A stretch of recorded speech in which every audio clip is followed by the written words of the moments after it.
देखो दीदी, हमारा तो सब सेट है। ये 7 बजे उठकर शोरूम चले जाते हैं और मैं आराम से 9 बजे तक उठ जाती हूँ। 9 बजे? सूरज सिर पर आ जाता है तब तक तो। अब शहरों में तो इतना काम है नहीं दीदी। हाँ, आपको उठना पड़ता होगा, जेठ जी खेत में जो जाते हैं ना सुबह सुबह काम करने। ऐसा नहीं है, वो तो बस सुबह सुबह गाय भैंसों का दूध निकालना पड़ता है। अब 15 गाय भैंसों को नौकरों के हवाले तो नहीं छोड़ सकते। लेकिन कुछ भी कहो, शहर में जिंदगी सुकून की है। गोबर तो नहीं उठाना पड़ता कम से कम। वो तो तुम शहर में मेरी वजह से रह रही हो। मैंने ही ससुर जी से बात की थी कि देवर जी को शहर में बिजनेस करने देते हैं। अब वो तो विवेक जी की मेहनत है जो शहर में इतना बड़ा शोरूम कर लिया खड़ा। शहर में किसी चीज की कमी नहीं है। एक फोन पर सब्जी, दूध, पानी सब घर आ जाता है। तेरे शोरूम के लिए पैसे भी अमित जी ने दिए थे निशा, ये कैसे भूल गई तू? दीदी, वो पैसे तो ससुर जी के थे, जेठ जी ने थोड़ी ना दिए थे। अब अमित जी का नाम लेकर पैसे देते तो क्या कभी लेता विवेक? ये सब जो शोरूम और शहर का घर बना रखा है ना, ये गांव के पैसों का है। दीदी, वो तो आपको शहर में रहने को नहीं मिल रहा है ना, इसलिए आप ऐसा कह रही हैं। मैं भी खूब जानती हूँ गांव में सासू माँ से कितना जेवर ले रखा है आपने। वो तो मैं कभी गांव में पूछने नहीं आती आपसे। अरे तो मैंने कौन सा रोका है? और तूने भी जो ससुर जी से जमीन अपने नाम करवाई है उसका क्या? कैसे झूठे इल्जाम लगा रही हो दीदी? बड़ी बहू, आ बड़ी बहू, सासू माँ बुला रही है। अगर वो नहीं बुलाती ना तो बताती। मुझे भी आपसे बहस करने का कोई शौक नहीं है। गांव वाले क्या जाने शहर वालों की ठाठ। इतना कहकर निशा ने फोन काट दिया और विमला प्रिया को ढूंढते हुए उसके कमरे में आई। बहू, कब से आवाज दे रही हूँ, सुनाई नहीं दे रहा है क्या? सुन लिया है सासू माँ, अब तो कुछ और क्या ही सुनूंगी। क्या हुआ? तुझे कितनी बार मना किया है कि निशा बहू को फोन मत लगाया कर। क्यों न लगाओ सासू माँ, शहर के सारे काम पर कब्जा करके बैठी है आपकी छोटी बहू। कभी हमें एक पैसे का भी हिसाब दिया उसने? तेरे पास यहाँ गांव में जमीन कम है क्या? सासू माँ, जमीन की कमी भले ना हो, लेकिन मैं यहाँ खेतों और गाय भैंस के चारे गोबर में ही लगी रहती हूँ। बहू बस करते, सुबह सुबह मेरे सिर में दर्द मत दे, और काम कर ले थोड़ा। हाँ, मैं तो मेहनत करती हूँ और महारानी बस शहर में आराम करे। मेरा क्या मन नहीं करता शहर में रहने का। प्रिया अपने मन में ही बड़बड़ाती रहती है और काम में लग जाती है। इधर शहर में निशा अपनी काम वाली बाई को काम समझा रही थी। देखो हेमा, ऐसे नहीं चलेगा। तुम्हारा 7 बजे का टाइम है और तुम खुद 9 बजे आती हो। पापा जी और विवेक बिना नाश्ते के निकल जाते हैं। तो दीदी, अब 2 लोगों के लिए नाश्ता भी नहीं बना सकती हो क्या? ऐसा क्या करती हो आप? हेमा, मैंने तुझे रखा है या तूने मुझे? हाँ, ऐसे कैसे बात कर रही है मुझसे? दीदी, अभी मेरा दिमाग ना बहुत खराब है। पहले मेरे को अदरक वाली चाय पीने दो, उसके बाद में बात करती है। क्यों भाई, क्या हुआ तुझे? अरे ये रीटा दीदी की सास आई है ना गाँव से। जब देखो तब मेरे काम में कोई ना कोई कमी निकलती रहती है। मैंने तो आज बोल दिया रीटा से, कुछ दिन आएगी नहीं मैं। अरे तो उनके घर का गुस्सा मेरे पति और ससुर के नाश्ते पर क्यों निकालना है?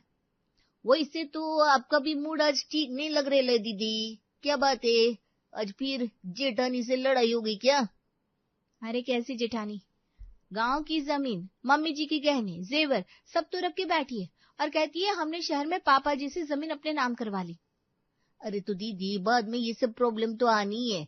इससे अच्छा अभी से ही बंटवारा कर लो। बंटवारा? और नहीं तो क्या, बाद में फिर क्या पता आपको गांव की जमीन भी ना दे और शहर के मकान में भी हिस्सा लेकर जाए। जिठानियां कम थोड़ी ना होती है। मैं छोटी हूँ, कुछ बोलती नहीं हूँ, इसलिए सब मेरा हिस्सा हड़प लेते। लेकिन मैं ऐसा नहीं होने दूंगी। आज ही पापा जी से कहूंगी कि मुझे भी गांव की जमीन में हिस्सा चाहिए। हाँ दीदी, बिल्कुल बोल देने का। अब जरा एक कप चाय तो बना दो, फिर बताती मेरी जेठानी ने क्या किया। रुक, अभी बना के लाती हूँ। निशा हेमा के लिए चाय बनाने रख देती है और शाम को अपने पति और ससुर के घर आने पर कहती है, क्या बात है बहू, आज तुम्हारा मूड खराब है क्या?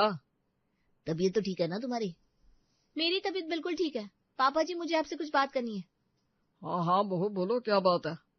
पापा जी, मुझे गांव की जमीन में हिस्सा चाहिए। ये क्या कह रही हो तुम? मैं आपसे नहीं, पापा जी से बात कर रही हूँ विवेक। मेरी तो कोई वैल्यू ही नहीं है। क्यों बहू, बड़ी बहू ने फिर कुछ कहा क्या? दीदी क्या बोलेंगी, वो तो खुद यहाँ की प्रॉपर्टी में और शोरूम में हिस्सा मांग रही है। क्या? लेकिन क्यों, सब सही तो चल रहा है, फिर क्या जरूरत है हिस्सा बांटने की? जरूरत है विवेक जी। कल को हमारे बच्चे होंगे तो क्या वो दीदी के बच्चों से लड़ेंगे? तुम बहुत आगे का सोच रही हो। अभी ऐसा कुछ नहीं होगा। अभी हो या तभी हो, मुझे तो गांव की जमीन में हिस्सा चाहिए पापा जी। ठीक है बहू, मैं कुछ सोचता हूँ। माधवलाल खाना खाकर बाहर निकल जाता है और अपनी पत्नी विमला को फोन लगाता है। विमला, ये क्या सुन रहा हूँ मैं? बहू ये हिस्सा मांग रही है।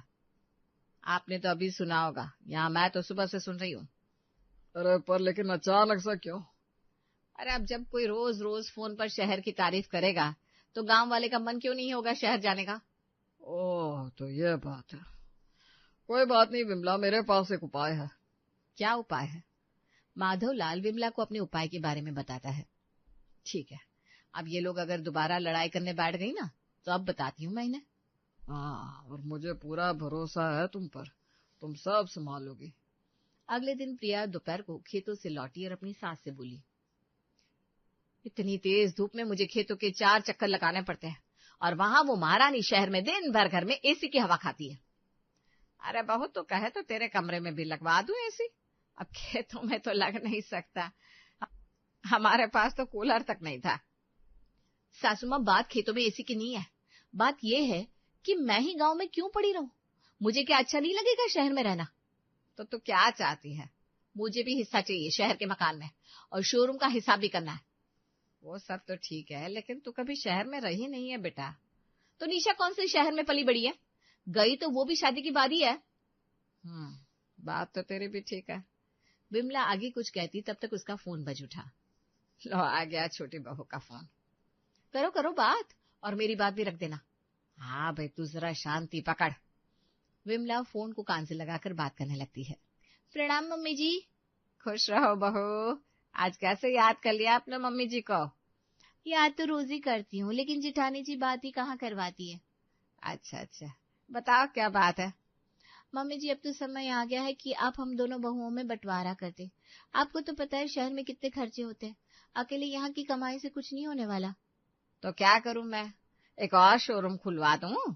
नहीं मम्मी जी, शोरूम क्यों, जब खेती से इतना पैसा आ रहा है हमें उस पैसे में हिस्सा चाहिए। बहू, खेत के पैसों में हिस्सा वहां बैठे बैठे तो नहीं मिलेगा, और मुझे क्या पता कि तुम खेत और जमीन संभाल भी पाओगी या नहीं। क्यों नहीं संभाल पाऊंगी, मैं सब संभाल लूंगी मम्मी जी। अगर ऐसा है तो तुम दोनों साबित करके दिखाओ।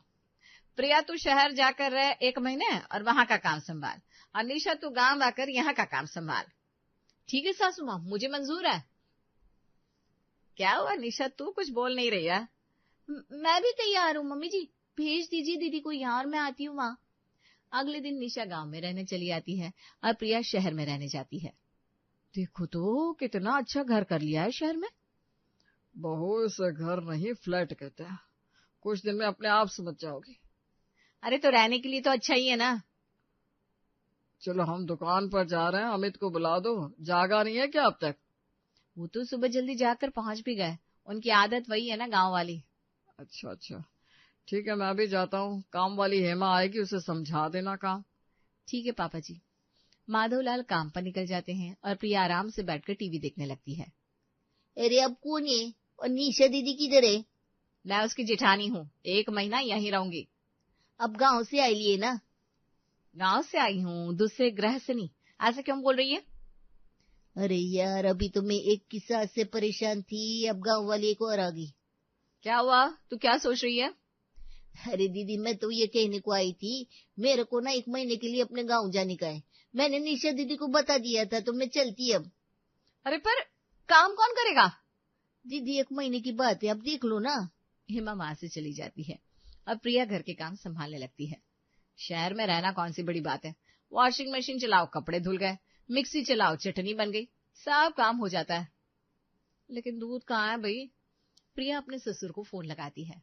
हेलो पापा जी, यहाँ दूध कहाँ से आता है, घर में दूध नहीं है।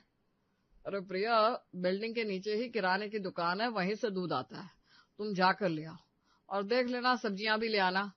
ठीक है पापा जी। प्रिया सामान लेने चली जाती है। दूसरी तरफ निशा अभी तक सो रही थी। निशा, ओ निशा बहू, ए छोटी बहू, अभी तक सफर में ही हो क्या? उठ जाओ अब। ये पापा जी आज औरतों की आवाज में क्यों बोल रहे हैं? अरे पापा जी की औरत बोल रही हूँ मैं, अभी तक सो रही है तू? मुझसे तो कहती थी 5 बजे उठ जाती हूँ। मम्मी जी, वो मैं 5 बजे ही उठती हूँ, जरा थक गई थी आज। अच्छा चलो कोई बात नहीं, अब उठ जाओ और नाश्ता बना दो। नाश्ता? यहाँ काम वाली नहीं है क्या? बहू बाहर के कामों के लिए नौकर है, वो भी सिर्फ गाय भैंस और खेतों की देखभाल करते हैं। काम तो तुम्हें ही समझाना पड़ेगा ना उन्हें। अच्छा अच्छा, बस इतना सा काम है। ठीक है मम्मी जी, मैं उठती हूँ। क्या खाएंगे आप नाश्ते में? पास्ता बना दूं? बहू ये सब नाश्ता यहाँ नहीं चलता, तू कुछ ज्यादा ही शहरी हो गई है। पराठे बना और चटनी सिल पर पीसना, मिक्से की चटनी मुझे पसंद नहीं है। ठीक है मम्मी जी, अभी मैं चटनी बनाने जा रही हूँ। निशा धनिया मिर्ची लेकर चटनी बनाने लगती है और तभी मक्खी भगाने के चक्कर में उसके मिर्ची वाले हाथ आंख से लग जाते हैं। ओ माँ, मर गई रे। क्या हुआ बहू, क्या हुआ? मेरी आंखें जल रही है। अरे तो किसने कहा था तुझे मिर्ची के हाथ आंख से लगाने को? बहुत जल रहा है मम्मी जी। विमला निशा को लेकर उसका मुंह धुलाती है। अब ठीक है? हाँ मम्मी जी, अब कुछ सही लग रहा है। तू बैठ, मैं बना कर लाती हूँ नाश्ता। विमला निशा और अपने लिए नाश्ता बनाती है। आज तो बहुत देर हो गई है, मजदूरों ने काम शुरू भी नहीं किया होगा। चल अब जल्दी कर, आज काम मैं बता देती हूँ, फिर कल से तू ही जाना। ठीक है मम्मी जी। निशा विमला के साथ खेतों पर जाती है। मम्मी जी कितनी तेज धूप हो रही है, मैं तो टैन हो जाऊंगी। बहू ये टाइम 10 या 11 का नहीं होता है, काम करना है बहुत। चल चल चल। दोनों सास बहू खेतों पर पहुंच जाते हैं। निशा पेड़ के नीचे खड़ी हो जाती है। बहू वहां छांव में खड़े रहने से कुछ नहीं होगा, इधर आ रही हूँ मम्मी जी। निशा खेतों में काम करने लगती है। अरे बहू इतना धीमे धीमे काम चलाएगी, थोड़ा जल्दी कर, अभी तो गाय भैंसों के पास भी नहीं गई है तू। अभी वहां भी जाना है, मुझे तो भूख लगने लगी है अब। हाँ चलेंगे घर थोड़ी देर में। निशा और विमला खेतों से सीधा गौशाला आती हैं और गौशाला में घुसते ही निशा का पैर गोबर में पड़ जाता है। मम्मी जी ये क्या है? अरे तो नीचे देख कर चला करना, और दूध दूहना भी तो सीखना है, ऐसे करेगी तो कैसे रहेगी गांव में? जिठानी जी तो कहती थी नौकर संभालते हैं। अरे उनके भरोसे नहीं रह सकते बहू, आधे गांव में दूध हमारे यहाँ से ही जाता है। चल अब इधर आ। निशा गाय के पास जाती है तो गाय उसे सिंह दिखाने लगती है और निशा डर के वहीं गिर जाती है। मम्मी जी ये तो मार रही है। अरे मार नहीं रही है बहू, अभी तुझे जानती नहीं है ना, इससे चारा खिला है, तब दोस्ती हो जाएगी तेरी। मेरे तो कपड़े भी गंदे हो गए मम्मी जी, घर चलिए ना प्लीज। ठीक है चल। निशा और विमला घर आ जाती हैं। निशा कपड़े बदल कर आती है और सोफे पर बैठ जाती है। ले बहू पानी पी ले, तू तो इतने में ही थक गई, अभी तो पूरा महीना बाकी है। पहला दिन था ना मम्मी जी, संभाल लूंगी मैं। जैसी तेरी इच्छा, खाना बना दिया है, आकर खा ले। आपने क्यों बनाया, मैं बना लेती ना। कोई बात नहीं बहू, अभी मुझ में बहुत ताकत है। थैंक यू मम्मी जी।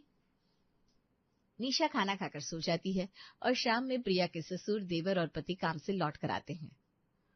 बहू हेमा नहीं है क्या? नहीं ना पापा जी, वो तो 1 महीने के लिए चली गई। अच्छा अच्छा, बहू एक कप चाय तो बना दे। पापा जी ये दूध बिल्कुल अच्छा नहीं है, चाय का 1 घूंट तक नहीं पिया जाता मुझसे। लगता है तुझे खराब दूध दे दिया होगा, मैं नया पैकेट मंगा लेता हूँ। नहीं पापा जी, ये पैकेट वाला दूध ही पसंद नहीं आया मुझे, सुबह से चाय नहीं मिली तो सिर और दर्द कर रहा है। तो कुछ खाना बनाए कि नहीं? दाल रोटी बनाई है, सब्जियां सुबह खरीद कर लाऊंगी। ठीक है बहू, अब तो शहर में इतना कोई गाय भैंस रखता नहीं और उस पर भी पानी मिला कर देता है, तो हम तो भाई पैकेट वाले दूध से ही काम चलाते हैं। अच्छा पापा जी, कोई बात नहीं, मुझे भी आदत हो जाएगी धीरे धीरे। प्रिया सभी को खाना खिलाकर सोने चली जाती है और अगली सुबह सब्जियां लेने जाती है। अरे भाभी ऐसे क्या देख रही हो, ले लो सब्जी। सब्जी कैसे ले लूं, ये तो ताजी नजर ही नहीं आ रही। अरे बिल्कुल ताजी है, कैसी बात कर रही हो आप? पानी छिड़क कर तो जिंदा रखा है तुमने इन्हें, कहाँ से ताजी है ये? हमारे गांव में तो सीधा खेतों से आकर सब्जी बनती है। अरे तो अब ये शहर है, गांव नहीं है, लेना है तो लो, नहीं तो आपकी बातें सुनकर कोई और भी नहीं लेगा सब्जियां। अब खानी तो है ही, दे दो सब 1-1 किलो। गांव में तो आजकल कौन ही रहना चाहता है भाभी जी। मुझे तो अभी से याद आने लगी, यहाँ ना तो हवा ठीक है ना पानी में स्वाद, खांसी और हो गई है मुझे। भाभी मुंह ढककर निकला करो बाहर। अरे तुम सब्जी दो मुझे। प्रिया सब्जियां लेकर घर लौटती है। यार सांस लेने तक के लिए हवा नहीं। इतना क्या सुकून है शहर में। प्रिया तू भी न जाने क्यों अपना घर छोड़कर यहाँ आकर फंस गई। प्रिया घर के काम निपटाकर टीवी देखने बैठ जाती है, लेकिन जल्दी ही उससे भी बोर हो जाती है। बिल्डिंग में तो पड़ोसियों जैसा कुछ है ही नहीं, घर का मकान ज्यादा लगता है, यहाँ ना बात करने को कोई ना घूमने को कुछ। इससे अच्छा मेरा गांव था, मन नहीं लगता था, खेतों तक चक्कर लगाकर आती थी कम से कम। प्रिया अब अपने गांव के दिनों को याद कर रही थी और इधर निशा बीमार पड़ गई थी। बहू ये ले, थोड़ा खाना खा ले, ताकत आ जाएगी तुझे। मम्मी जी मेरे पैर बहुत दर्द हो रहे खेतों में चल चल के। खेत की हाउसवाइफ बनने से अच्छा है मैं शहर की हाउसवाइफ ही ठीक हूँ। और गौशाला में तो इतने मच्छरों ने काटा है, मैं तो परेशान हो गई। बहू मैंने पहले ही कहा था, लेकिन तुम्हें ही बंटवारा चाहिए था। अब बताओ, तुम खेत लोगे या फिर गौशाला? नहीं नहीं मम्मी जी, मुझे कुछ नहीं चाहिए, मुझे मेरे घर जाना है, मैं यहाँ नहीं रह सकती। अरे बहू अभी तो ज्यादा दिन भी नहीं बीते, तुम जाने की बात कर रही हो। अब नहीं होगा मम्मी जी, मुझे जाना है। ठीक है बहू, मैं विवेक को बुला लूंगी, फिर तू चली जाना, अभी आराम कर ले।